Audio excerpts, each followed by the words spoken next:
महाशिवरात्रिના અવસરને લઈને જૂનાગઢના ભવનાથમાં પણ ભક્તોનું ઘોડાપૂર ઉમટી રહ્યું છે। જૂનાગઢના ભવનાથમાં ભક્તોની ભારે ભીડ જોવા મળી રહી છે। સમગ્ર ભવનાથ અત્યારે શિવમય બની ચૂક્યું છે। હર હર મહાદેવના નાદથી અહીં ભવનાથ પરિસર ગુંજી રહ્યું છે। મહાદેવના મહાદર્શન કરીને ભક્તો ધન્યતા અનુભવી રહ્યા છે। 26 ફેબ્રુઆરી મહાશિવરાત્રિને લઈને ભવનાથ દાદાને વિશેષ ફળ અને ફૂલનો શૃંગાર કરવામાં આવ્યો, જેમાં 51 કિલો ફૂલ અને 125 કિલો ફ્રૂટનો ઉપયોગ કરવામાં આવ્યો છે। મહાશિવરાત્રિને લઈને ભવનાથ મહાદેવ મંદિરમાં વિશેષ આયોજન કરવામાં આવ્યું છે। મંદિરે ભક્તોનું ઘોડાપૂર જામ્યું છે અને તેને લઈને સમગ્ર ભવનાથ પરિસર હર હર મહાદેવના નાદથી સતત ગુંજતું જોવા મળી રહ્યું છે।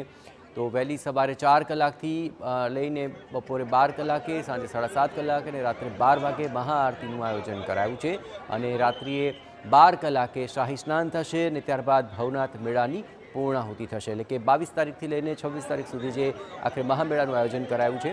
તો આ 4 તસવીરો આપ જોઈ રહ્યા છો। એક તરફ જૂનાગઢનો ગરવો ગિરનાર અને તેના સાનિધ્યમાં ભવનાથ અને તેમાં ક્રમબદ્ધ રીતે શિસ્તબદ્ધ રીતે શિવભક્તો દર્શન કરી રહ્યા છે। પ્રથમ જ્યોતિર્લિંગ સોમનાથની અંદર પણ ભક્તો ઉમટ્યા છે અને મહાકાલેશ્વર ઉજ્જૈનના મહાકાલેશ્વરમાં પણ વિવિધ અભિષેકના દર્શન આપ ટીવીના માધ્યમ થકી કરી રહ્યા છો। તો મહાશિવરાત્રિએ આ મહાદર્શન આપ કરી રહ્યા છો।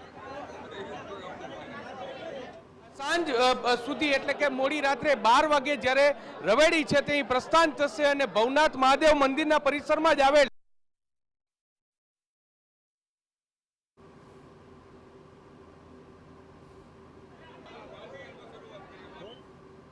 તમે દ્રશ્યમાં જોઈ રહ્યા છો કે જે ગુજરાતના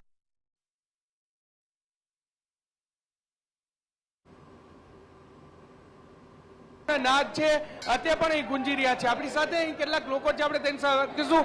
શું કહેશો, ભવનાથ મહાદેવ મંદિર શિવરાત્રીનું મહાપર્વ કેટલો મહત્વનો દિવસ આજનો?